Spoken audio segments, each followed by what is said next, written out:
नमस्ते दोस्तों। स्वागत है आपका अपने channel G N group advisory में, जहां हम सभी के लिए वित्त फाइनेंस को सरल बनाते हैं।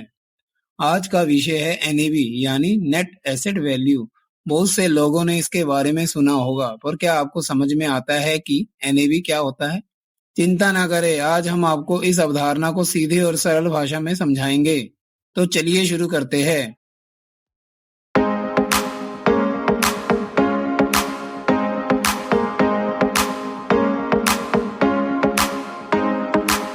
पहले देखते हैं कि वास्तव में एनएवी क्या होता है। एनएवी का मतलब है नेट एसेट वैल्यू, जो म्यूचुअल फंड में प्रयोग किया जाता है। अब नेट एसेट वैल्यू क्या संकेत करता है? सीधे शब्दों में एनएवी को समझने की कोशिश करते हैं। अक्सर ये टॉपिक लोगों को परेशान करता है। आज हम दैनिक जीवन की उदाहरण से समझने की कोशिश करते हैं कि एनएवी क्या है। जरा इस पे गौर फरमाते हैं।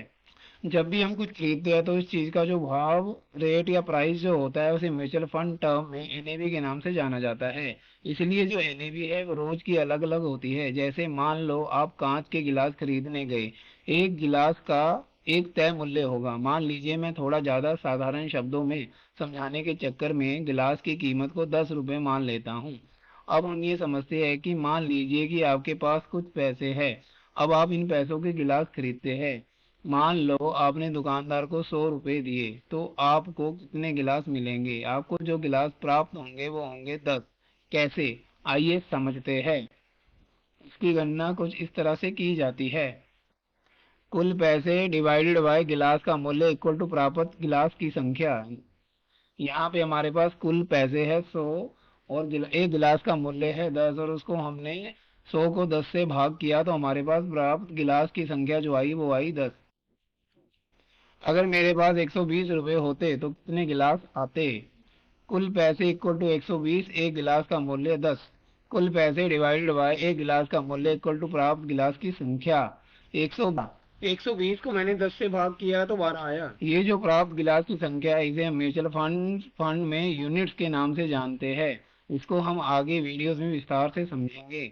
इस टॉपिक में हमने सीखा कि जो 10 रुपए है वो भाव, प्राइस, कीमत है। इसी को हम म्यूचुअल फंड टर्म में एनएवी के नाम से जानते हैं। जैसे हर चीज के भाव ऊपर नीचे होते हैं, ऐसे ही हर म्यूचुअल फंड की एनएवी का भाव भी ऊपर नीचे होता है।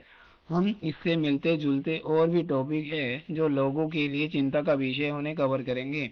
हमारे सारे वीडियोस जरूर देखना। अगर सीखना चाहते हो तो हमारी कोशिश रहेगी कि आपको सब कुछ बहुत साधारण शब्दों में समझाए। आइए, इसके लिए मुझे चंद अल्फाज लिखने का सूझ गया। अगर सीखने का जज्बा रखते हो हुजूर, तो हमारी वीडियो से सीखोगे जरूर। मूल रूप से ये बताता है कि किसी म्यूचुअल फंड की एक यूनिट का मूल्य किसी भी समय पर क्या है। समझे? तो सोचिए कि आप म्यूचुअल फंड में निवेश कर रहे हैं।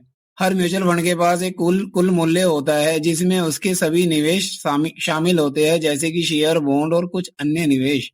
अब अगर आप उस कुल मूल्य को सभी यूनिट में बांट दें, तो आपको प्रति यूनिट का नेट एसेट वैल्यू मिलेगा।